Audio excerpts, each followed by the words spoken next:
The following program deals with a controversial subject. The theories expressed are not the only possible interpretation. The viewer is invited to make a judgment based on all available information. Tonight on Sightings, it's the search for the world's most elusive creatures. And all of a sudden, the top of it swiveled, like, a head. Are these monsters myth and legend, or horrifying real-life creations? I've never seen anything like it. I was very, very scared. And could these terrifying mutations threaten us all? So there's a good indication that there may be some strange animal that we haven't discovered yet. At that point, it started to appear. They had large, dark eyes, claw-like hands. I began sensing and knowing and feeling. I do believe in life after death. I mean, I've been there. We have not scratched the surface of what the mind can do. It's a connection with the unknown.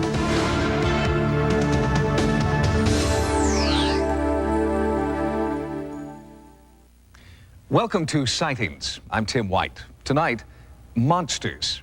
They inhabit the nightmares of childhood and the folklore of every culture. And now there are scientists who believe that monsters aren't just myth. They're real. There are bizarre creatures among us that can't be explained. Some of them have been captured alive. And many of them live in our own backyard. Since earliest recorded history, there have been monsters to strike a chord of fear in all of us. In the Bible, monsters represented pure evil. They took many different forms, but all had the same goal: to do the bidding of an unrelenting Satan. By the 1800s, the sensibilities of Victorian society gave monsters a human face, but their evil deeds were decidedly inhuman. Mary Shelley's Frankenstein became fictional folklore, but the strangest account wasn't to be found in the pages of a Gothic novel, but with our 26th president, Theodore Roosevelt. In the late 1800s, the woods of this country, the wilderness areas, were wild and dangerous. President Roosevelt found out just how dangerous these wilderness areas could be. Teddy Roosevelt loved to hunt. He loved to chase creatures through the wilderness, track, shoot. One night he found out this wasn't as much fun as he thought, when his hunting party frightened a Sasquatch into the camp of two trappers. One of the trappers was killed, neck broken, body mutilated, half-eaten by what seems to be, for all intents and purposes, a Sasquatch. 18.5-inch footprints were found the next morning, and Roosevelt was discredited. He became obsessed with finding this creature. This is a theory developed by world-renowned Bigfoot investigator Terry Albright, based on Roosevelt's own writings about his hunting experiences all over the world. Although Teddy Roosevelt never actually came face-to-face with a Bigfoot, Albright claims he was obsessed with stories of reported sightings and carried the fascination to his grave. Now, if Sasquatch is out there and potentially dangerous if aggravated, how many other creatures or things that go bump in the night are out there that we don't know about? This is Hollywood's version of monsters. Creatures designed to scare us, even horrify us with their bloodthirsty qualities. But Hollywood monsters are just as likely to make us laugh at our own fears when they're obviously men in silly rubber suits. Hollywood pokes a lot of fun at monsters, but the fact of the matter is we have unexplained deaths. The Pentagon must know. Therefore, why aren't we being told the truth about this creature? Despite resistance, Terry Albright continues to search for proof of Bigfoot and other alleged monsters. One unlikely hotspot is Bishopville, South Carolina. Residents here have encountered a bizarre humanoid creature that's rumored to haunt the nearby swamps.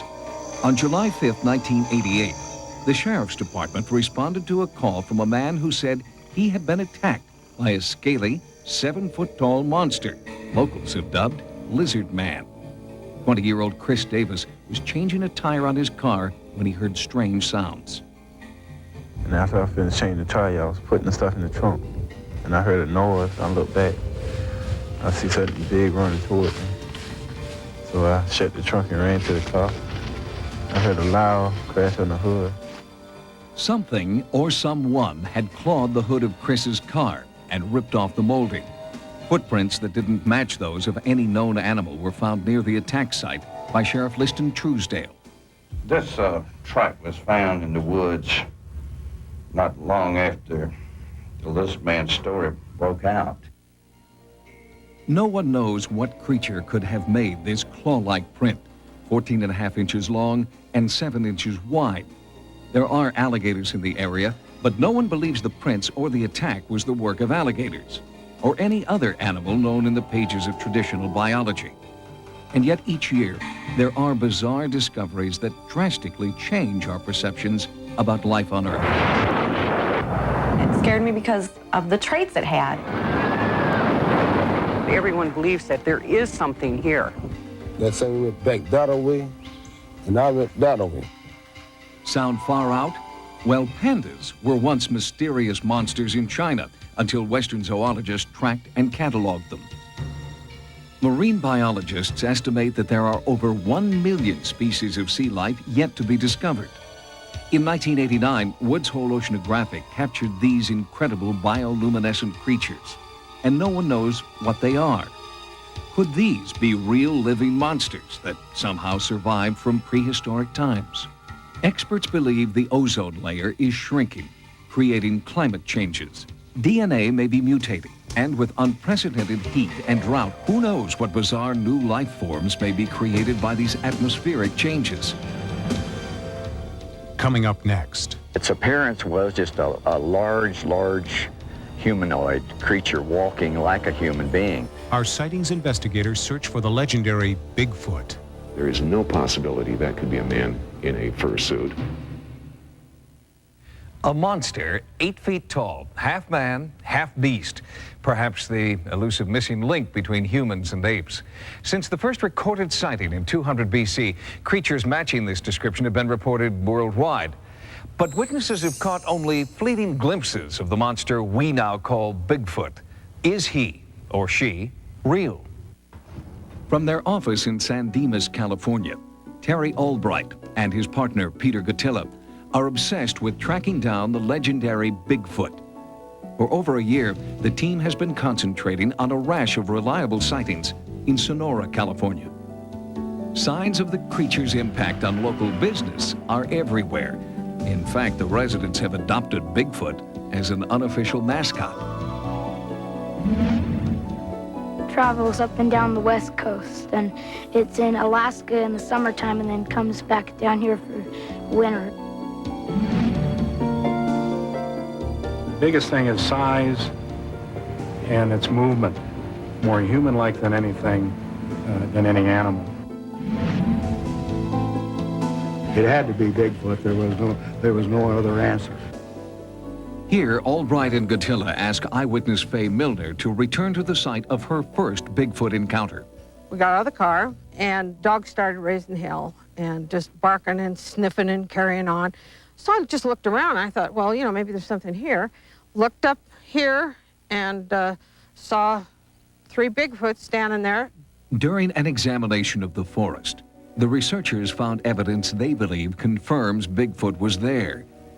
And recently, these branches way up here and up here. Now, some of these branches have been rubbed raw of bark. Places where things have been broken off, as you can see, through here. Not only that, below it, there is a path. Here is a branch which has been knocked off and walked over many times. Broken branches here, pushed down branches there. Something has obviously come through here regularly. the evidence is similar to that found throughout the Pacific Northwest and British Columbia, and eyewitness descriptions are strikingly similar. We could see them go behind that tree, in through that opening, and then they were gone.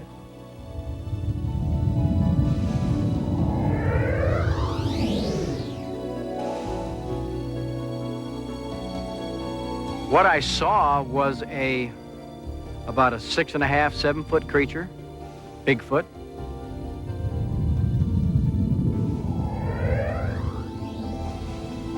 That's the scariest I've probably been in my life, to be that close to something and not see it and feel it.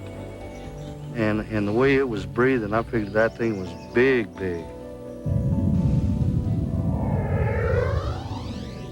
Its appearance was just a large humanoid creature walking like a human being. In the Himalayas, it's called Yeti. These tracks were found at the base of Mount Everest. The Chinese call it Fei-Fei, a 10-foot-tall creature whom they say has a taste for human flesh. Native Americans call it Oma. In Canada, it's Sasquatch.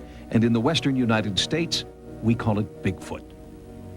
October 20th, 1967, Bigfoot research pioneers Roger Patterson and Bob Gimlin discover the trail of what they believe is an enormous Bigfoot. They gather what evidence they can, and deep in this pine forest, begin to feel an uneasy presence.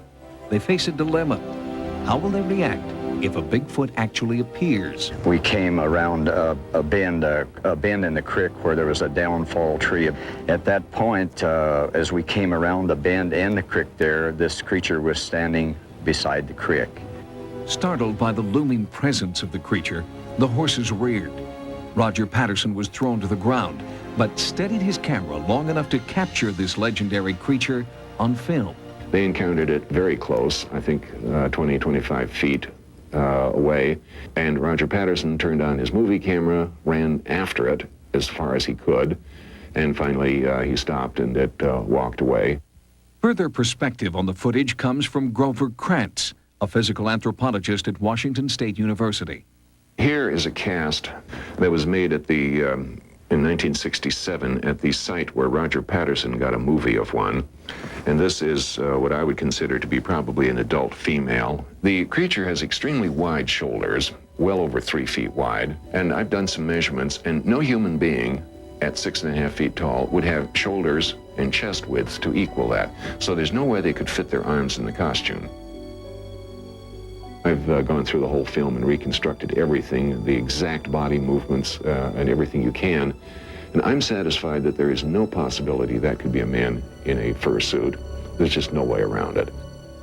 If the film is not a hoax, then this is the moving image of a giant unknown species, probably female, as she passes alone by a river. Her slow retreat suggests no fear of man and no desire to make contact with us. Films, videotapes, and plaster casts of giant footprints do little to satisfy skeptics who believe that Bigfoot is nothing more than hoax and folklore. Scientists demand more conclusive proof, and some believe that proof may be found in the fossilized jawbone of a species called Gigantopithecus.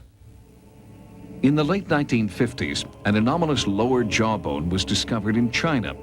Dr. Krantz believes this may be scientific proof that Bigfoot exists. I've taken this jaw and tried to reconstruct what I think the entire skull would look like. This is what I've ended up with, that this is what the Gigantopithecus skull would have looked like. So I would certainly say the best guess as to what Bigfoot is it's Gigantopithecus still with us. With mounting physical evidence from all over the world, Krantz believes it's only a matter of time before responsible researchers make the scientific discovery of the century, the capture of a living, unharmed Bigfoot.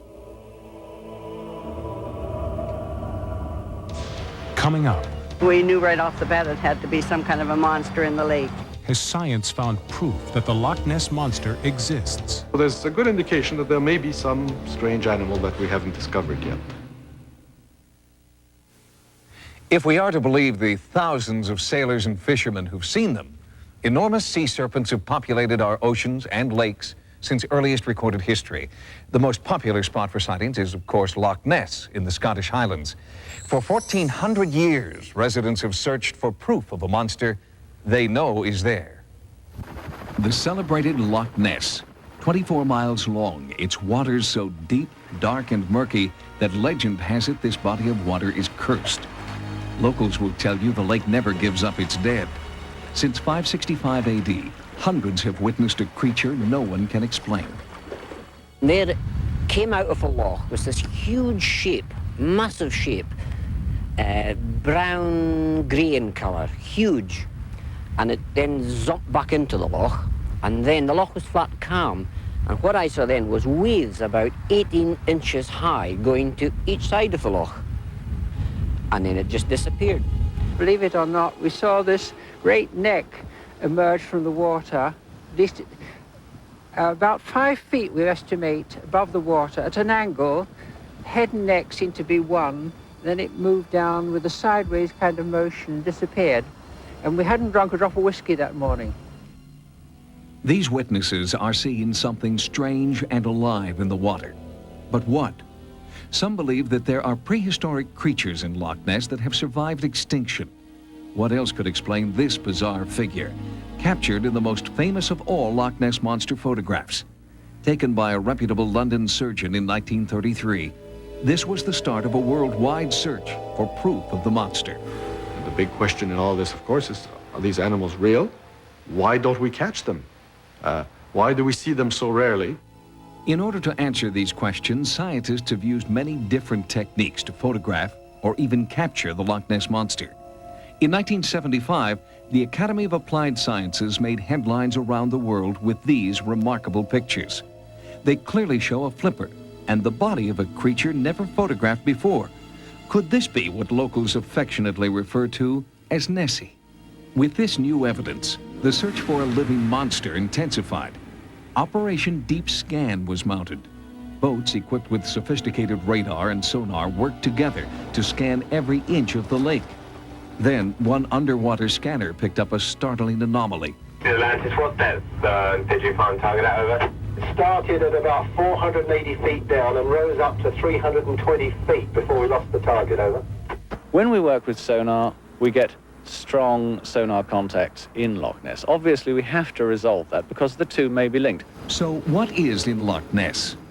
The answer may also explain what is in Lake Okanagan, 9,000 miles away in British Columbia, where residents describe an equally mysterious lake monster.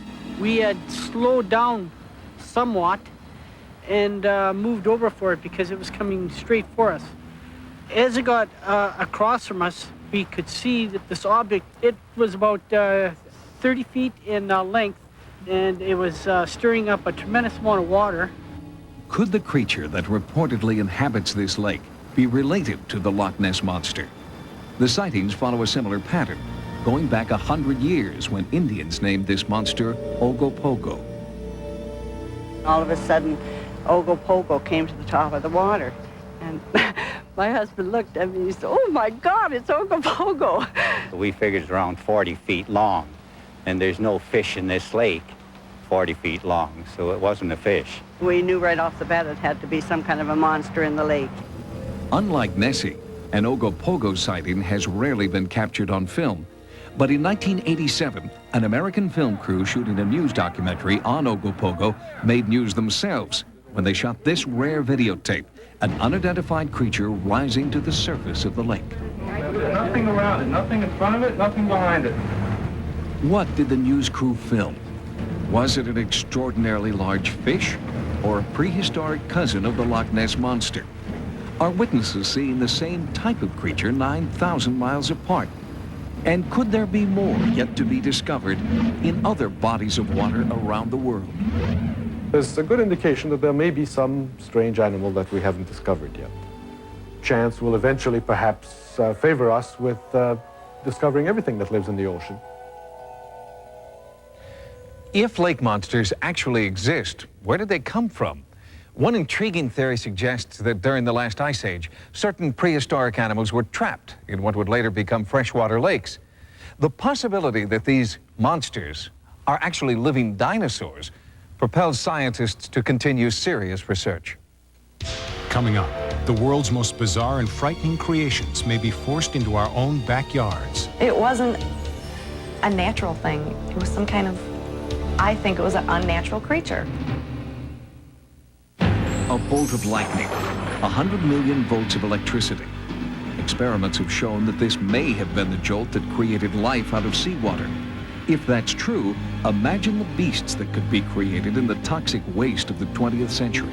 I've never seen anything like it. I was very, very scared. Perhaps the most amazing discovery of all was this creature, captured by Japanese fishermen in 1985. This bizarre carcass was caught off the coast of New Zealand.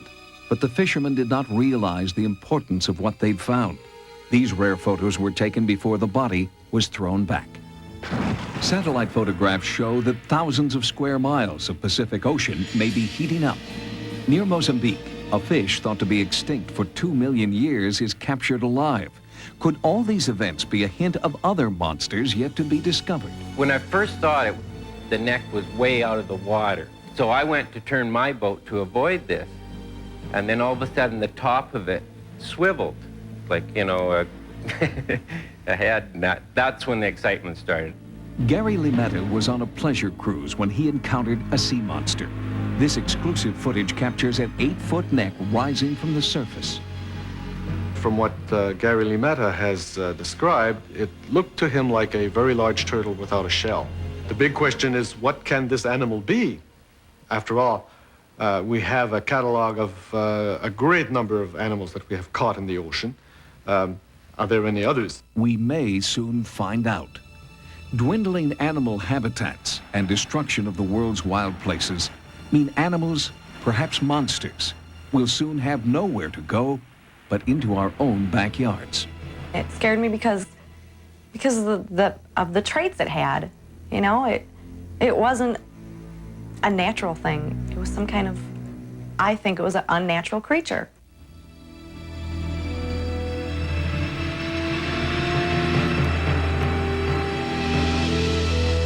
Humanoid monsters and bizarre creatures of the deep have terrified people for thousands of years. But perhaps we shouldn't fear these so-called monsters. Remember, every day on this planet, more than 20 species of plant and animal become extinct, vanish from the face of the earth. Perhaps serious study of those creatures we call monsters can reverse the process. For Sightings, I'm Tim White. Good night. Bobby's new girlfriend is beautiful beyond belief, but could she be a killer in disguise? Criminals often use an alias. First she's a killer, now you got her coming from another planet. It's an all-new Vinny and Bobby tomorrow. And if you're looking for a few good laughs, join the few, the proud, the Comedy Corps, as America's funniest comedians step up to the mic on Comic Strip Live, late night tomorrow. Now stay tuned for Hidden Video, next.